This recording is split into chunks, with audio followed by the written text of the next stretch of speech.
হত্যা মামলায় স্বীকারোক্তিমূলক জবানবন্দি দিয়েছেন অভিনেত্রী Nusrat Faria. Senior judicial magistrate Tamanna ফারার কাছে এই জবানবন্দি দিয়েছেন। ঘটনা সম্পর্কে সত্য কথাই বলেছেন বলে আশা প্রকাশ করেছেন তদন্ত কর্মকর্তা।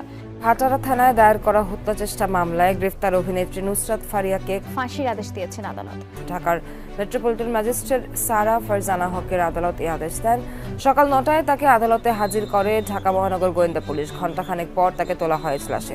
রূপালী পর্দার একজন নায়িকা নুসরাত ফারিয়া, তার বিরুদ্ধে অভিযোগ হলো যে সে ফ্যাসিস্টের একজন অন্যতম সহযোগী।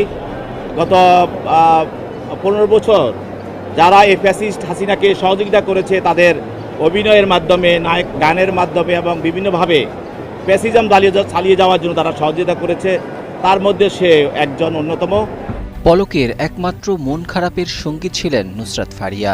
এই অভিনেত্রী আওয়ামী আমলে সংসদ সদস্য হওয়ার লোভে পলকের ডাক পেলেই যেতেন তাকে সঙ্গ দিতে।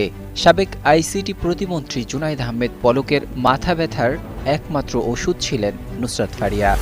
হত্যা মামলায় স্বীকারোক্তিমূলক জবানবন্দি দিয়েছেন অভিনেত্রী নুসরাত ফারিয়া। বাংলাদেশের আইন অনুযায়ী কেউ যদি নিজের অপরাধ নিজে স্বীকার করে এবং নিজের ফাঁসি নিজে দাবি করে, তাহলে তাকে ফাঁসি দিতে কোনো ধরনের কোনো প্রমাণাদি বা কোনো কিছুর প্রয়োজন হয় না।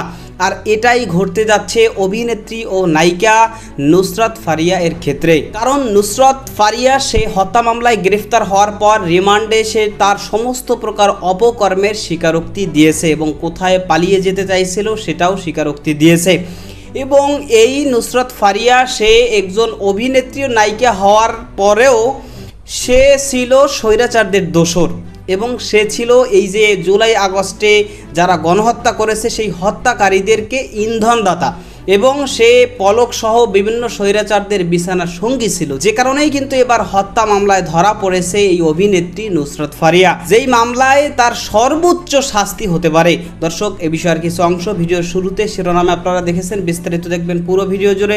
এ বিষয়গুলো দেখার পূর্বে আপনাদের একটা অনুরোধ করব, যারা আমাদের চ্যানেলে নতুন আসছেন চ্যানেলটি সাবস্ক্রাইব করে অল ক্লিক করে বেল আইকনটি চালু করে দিবেন। দর্শক, চলুন আমরা দেখব যে এই অভিনেত্রী ও নায়িকা নুসরাত ফারিয়া তার সর্বোচ্চ শাস্তি হতে পারে এবং রিমান্ডে সে যে নিজের সমস্ত অপরাধের স্বীকারোক্তি দিয়েছে এবং সে কি বলেছে সেটা আমরা দেখব। তার পূর্বে এই নুসরাত ফারিয়া এর যত অপকর্ম অন্যায় রয়েছে তার কিছু চিত্র আমরা প্রথমে দেখে এরপর ওই বিষয়টা দেখব। ধৈর্য ধরে একটা লাইক দিয়ে ভিডিওটি শেষ পর্যন্ত দেখতে থাকুন। আমার নসিবে জুটেছে যে আমি আমাদের মাননীয় প্রধানমন্ত্রী শেখ হাসিনার ইয়াং এইজের ক্যারেক্টারটা প্লে করতে পেরেছি। পলকের একমাত্র মন খারাপের সঙ্গী ছিলেন নুসরাত ফারিয়া। এই অভিনেত্রী আওয়ামী আমলে সংসদ সদস্য হওয়ার লোভে পলকের ডাক পেলেই যেতেন তাকে সঙ্গ দিতে। সাবেক আইসিটি প্রতিমন্ত্রী জুনাইদ আহমেদ পলকের মাথা ব্যথার একমাত্র ওষুধ ছিলেন নুসরাত ফারিয়া। জানা গেছে, জুনাইদ আহমেদ পলকের মেজাজ খারাপ হলেই অভিনেত্রী নুসরাত ফারিয়ার ডাক পড়ত। নুসরাত ফারিয়ার ফিটনেসের প্রতি তার ছিল অন্যরকম আকর্ষণ। ঢাকাই সিনেমার এই আলোচিত নায়িকা হযরত শাহজালাল আন্তর্জাতিক বিমানবন্দর থেকে আটক হয়েছেন। রোববার বাংলাদেশ বিমানের একটি ফ্লাইটে থাইল্যান্ড যাওয়ার সময় ইমিগ্রেশন পুলিশ তাকে আটক করে। পরে ভাটারা থানায় পুলিশের কাছে তাকে হস্তান্তর করা হয়। একটি সূত্র বলছে, পলকের সহায়তায় নুসরাত ফারিয়া শেখ মুজিবুর রহমানের বায়োপিক মুজিব একটি জাতির রূপকার সিনেমায় শেখ হাসিনার চরিত্রে অভিনয় করার সুযোগ পান, যা তার কেরিয়ারের অন্যতম অর্জন। এর পাশাপাশি গুঞ্জন রয়েছে যে পলকের সহযোগিতায় নুসরাত ফারিয়া আওয়ামী লীগের প্রভাবশালী নেতাদের সাথে ওঠা বসা করতেন। নুসরাত ফারিয়া কখনো কখনো খোলামেলা পোশাকে অভিনয়ের জন্য নেটিজেনদের কাছে সমালোচনার মুখে পড়লেও তার কেরিয়ারে এই সম্পর্কের প্রভাব সুস্পষ্টভাবে দেখা যায়। পলকের সঙ্গে তার সম্পর্ক যে তার ক্যারিয়ারকে এক নতুন উচ্চতায় নিয়ে গেছে তা কোনোভাবেই অস্বীকার করা যায় না। তবে এসব গুঞ্জন এখনও অস্বীকৃত। হাসিনা পালানোর পর নুসরাত ফারিয়া সামাজিকভাবে চাপে পড়েছিলেন, একথা তিনি একটি অনলাইন প্রোগ্রামে নিজেই বলেছিলেন। গত মার্চে নুসরাত ফারিয়া বলেন, অনেকেই কটাক্ষ করে বলছেন পালানোর বায়োপিকটা কবে করবে। নুসরাত ফারিয়া দাবি করেন, পরিস্থিতি বদলে যাওয়ার পর পুরো দেশ আমাকে ঘৃণা করা শুরু করলো। আমরা সবাই জানি দেশে কি হয়েছে, কিন্তু এজন্য কোনো শিল্পীকে দোষারোপ করা ঠিক নয়। হাসিনা পালানোর পরই একবার জাপানে গিয়েছিলেন নুসরাত ফারিয়া। সে সময় জাপান দূতাবাসের ফেসবুক পেজে তার একটি ছবি আপলোড করে অভিনন্দন জানানো হয়েছিল। স্বৈরাচারের দোসর হয়েও কিভাবে তিনি এমন প্রাধান্য পেলেন তা নিয়ে সে সময় বিস্তর আলোচনা হয়েছিল। তখন তাকে বিদেশে যেতেও বাধা দেওয়া হয়নি। সাবেক প্রতিমন্ত্রী পলকের সঙ্গে প্রেম স্ক্যান্ডাল ও স্বৈরাচারের দোসরগিরির পাশাপাশি নুসরাত ফারিয়ার বিরুদ্ধে আরও অনেক স্ক্যান্ডালের অভিযোগ পাওয়া গেছে। তিনি অনলাইনে জুয়ার প্রচারণা করতেন নিয়মিত। জুয়ার একটি অ্যাপের শুভেচ্ছা দূতও ছিলেন তিনি। শুভেচ্ছা দূত হওয়ার পাশাপাশি সেই অ্যাপের একটি গানেও দেখা গেছে তাকে। গানে গানে জুয়ার প্রচারণা চালিয়েছেন নুসরাত ফারিয়া। সবাই মিলে খেলবো, আনন্দ করে ফিরবো, সাবধানে খেলে যাব, এমন কথার একটি গানে জমকালো পরিবেশনায় অংশ নিয়েছেন নুসরাত ফারিয়া। গানের শেষ অংশে তাকে বলতে দেখা যায়, প্রতিষ্ঠানটির সঙ্গে আমি ভীষণ রোমাঞ্চিত। ইমিগ্রেশনে পৌঁছে গিয়েছিলেন নুসরাত ফারিয়া, আরেকটু হলেই উড়াল দিয়েছিলেন, কিন্তু শেষ পর্যন্ত উড়োজাহাজে নয় পুলিশের হেফাজতেই গেলেন তিনি। ভাটারা থানার একটি হত্যা চেষ্টা মামলার আসামি এই বিতর্কিত অভিনেত্রীকে থানা থেকে ডিবি হেফাজতে নেওয়া হয়েছে। 2015 সালে চলচ্চিত্রে অভিনয় শুরু করেন নুসরাত ফারিয়া। এরপর থেকে বাংলাদেশ ও ভারতের কয়েকটি সিনেমায় কাজ করেছেন তিনি, যার কোনোটি তেমন বাণিজ্যিক সফলতা পায়নি। চলচ্চিত্রের পাশাপাশি মডেলিং ও সঞ্চালনায়ও সক্রিয় ছিলেন। খুব বেশি ব্যবসা সফল চলচ্চিত্র উপহার দিতে না পারলেও বিলাসী জীবনযাপন নুসরাত ফারিয়ার। সঙ্গীত শিল্পী হিসেবেও প্রতিষ্ঠার চেষ্টা সফল হয়নি। আর 5 আগস্টের পর তার হাতে কোনো কাজই ছিল না। তার পরিবারও সম্পদশালী নয়, তারপরও ব্যবহার করতেন মার্সিডিজ, অডির মতো বিলাসী গাড়ি। তাহলে এই বিলাসী জীবনের অর্থের উৎস কি? অভিযোগ আছে সাবেক ডাক ও টেলিযোগাযোগ প্রতিমন্ত্রী জুনায়েদ আহমেদ পলকের জাদুর পরশেই নাকি কপাল খুলেছিল নুসরাতের। প্রতিমন্ত্রীর মন খারাপ হলেই ডাক পড়ত এই অভিনেত্রীর। পলকের মন ভালো করে নিজের আখের গুছিয়ে নেয় এই ফ্লপ অভিনেত্রী। দীর্ঘ 9 বছরের প্রেম শেষে প্রেমিক ইফতেখার আলমের সাথে হয়েছিল তার বাগদান। পারিবারিকভাবে আংটি বদল হলেও শেষ পর্যন্ত তার বিয়েতে গড়ায়নি। হাসিনার প্রতিমন্ত্রী পলকের আকর্ষণ আর আপত্তিতেই নাকি সে বিয়ে ভেঙে দিয়েছিলেন নুসরাত। পলক কানেকশন কাজে লাগিয়ে হতে চেয়েছিলেন জাতীয় সংসদ সদস্য। 2024-এর নির্বাচনে প্রার্থী হতে জোর তদবির করেন। ব্যর্থ হয়ে শেষ পর্যন্ত সংরক্ষিত কোটায় সংসদ সদস্য হওয়ার চেষ্টা করেন। তবে হাসিনা মন্ত্রীদের বান্ধবী কোটায় থাকা কাউকেই মনোনীত না করায় সংসদ সদস্য হওয়া তার কপালে জোটেনি। তবে পলকের অর্থ সম্পদের প্রায় সবটাই নাকি আছে নুসরাতের জিম্মায়। তার ব্যাংকে নাকি পলকের টাকা। অভিনেত্রীর খাতায় নাম লেখালেও বারবার অনলাইনে জুয়ার মডেল হয়ে আরেক চরিত্রের প্রকাশ ঘটান নুসরাত। নেচে গেয়ে জুয়ার সাইটের বিজ্ঞাপনে অংশ নিয়ে তরুণদের অন্ধকার জগতে নিয়ে যান তিনি।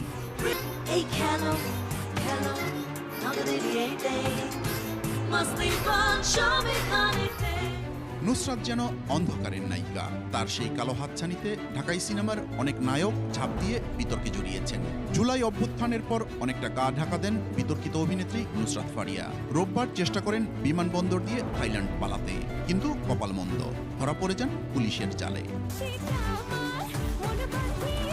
ভাটারা থানায় দায়ের করা হত্যা চেষ্টা মামলায় গ্রেফতার অভিনেত্রী নুসরাত ফারিয়াকে কারাগারে পাঠিয়েছে সিএমএম আদালত। ঢাকার মেট্রোপলিটন ম্যাজিস্ট্রেট সারা ফারজানা হকের আদালত এই আদেশ দেন।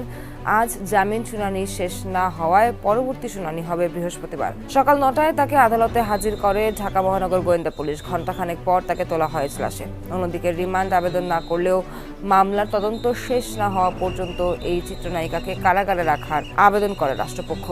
অন্যদিকে জামিন আবেদন করেন আসামি পক্ষের আইনজীবী। দুপক্ষের কথা শুনে বিচারক নুসরাত ফারিয়ার জামিন আবেদন নাকচ করে দেন।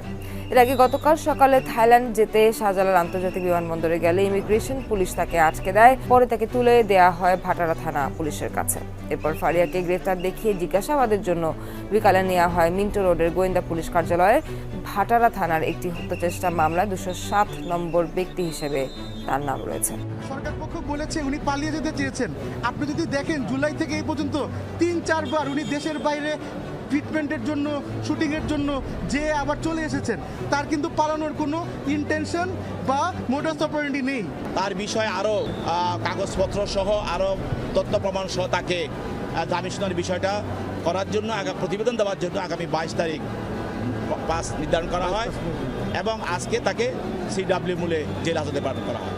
এ বিষয়ে সবশেষ আপডেট জানাতে সিএমএম আদালত থেকে যুক্ত হচ্ছেন সহকর্মী আশিক মাহমুদ। আশিক, নুসরাত ফারিয়ার জামিন শুনানি আজ কেন শেষ হলো না, আর কোনো নতুন তারিখ কি দেওয়া হয়েছে কিনা, আর জানতে চাই আইনজীবীরা এই ব্যাপারে সবশেষ কি তথ্য দিয়েছে। সোহার, নুসরাত ফারিয়ার জামিন শুনানি আংশিক হয়েছে আজ এবং পূর্ণাঙ্গ শুনানির জন্য আগামী বৃহস্পতিবার নতুন তারিখ নির্ধারণ করেছে আদালত। এবং আদালত বলেছেন, আমরা শুনানির সময় যেটি শুনেছি যে তদন্ত কর্মকর্তাকে এই মামলার আরও তথ্য এবং যে সকল প্রমাণাদি রয়েছে সব কিছু উপস্থাপন করতে বলা হয়েছে কোর্টে। তদন্তের একটি অগ্রগতি, একটি প্রতিবেদন দিতে বলা হয়েছে এবং সেই প্রতিবেদন অনুযায়ী সকল কাগজপত্র যাচাই বাছাই করে আগামী বৃহস্পতিবার যে পূর্ণাঙ্গ শুনানি হবে সেই পূর্ণাঙ্গ শুনানিতে একটি আদেশ নিশ্চয়ই আদালতে দেবেন। তবে আজকে যে আংশিক শুনানি হয়েছে সেই শুনানিতে আদালত, সিএমএম আদালত আজকে ফারহাকে, নুসরাত ফারিয়াকে কারাগারে পাঠানোর আদেশ দিয়েছে। এই অভিনেত্রী এবং নায়িকা তো সে মোটামুটি ব্যাপকভাবে অনেকের কাছেই জনপ্রিয় ছিল, কিন্তু সে বিশেষ করে এই যে স্বৈরাচারদের দোসরি করেছে এবং জুলাই গণহত্যায় যে ইন্ধন দিয়েছে এবং জুনায়েদ আহমেদ পলক সহ স্বৈরাচারদেরকে সহযোগিতা করেছে বিভিন্ন সময় এবং তাদের সাথে খুব ঘনিষ্ঠ সম্পর্ক ছিল, তো যেই কারণেই কিন্তু তার উপরে এদেশের জনগণের ক্ষোভ রয়েছে এবং সে যখন বিমানবন্দর থেকে পালিয়ে যেতে চাইছে তখনই কিন্তু তাকে গ্রেফতার করা হয়েছে। যদিও এই নুসরাত ফারিয়ার গ্রেফতারের বিষয় নিয়ে বিভিন্ন রকম প্রশ্ন চলছে যে নুসরাত ফারিয়াকে কেন গ্রেফতার করা হয়েছে, সে একজন অভিনেত্রী, নায়িকা। তবে তার পক্ষেও লোক রয়েছে বা তাকে যে গ্রেফতার করা হয়েছে তাকে কারাগারে প্রেরণ করা হয়েছে, তাকে শাস্তি প্রদান করা হোক, এরকমটাও অনেক মানুষ বলতেছে। পক্ষে বিপক্ষে দুদিকেই মত আছে। তো আপনি আসলে কি এই নুসরাত ফারিয়াকে যে গ্রেফতার করা হয়েছে, তো এই গ্রেফতারের বিষয়টাকে আপনি কি পজিটিভলি ভাবে নিচ্ছেন নাকি নেগেটিভলি ভাবে নিচ্ছেন এবং তার ফাঁসি মানে তার শাস্তি দাবি করছেন কিনা সেটা কমেন্ট সেকশনে জানতে পারেন। ভালো থাকবেন, সুস্থ থাকবেন, দেখা হবে নতুন কোনো ভিডিওতে, কথা হবে নতুন কোনো বিষয়। আজকে পর্যন্তই, আসসালামু আলাইকুম রহমতুল্লাহ।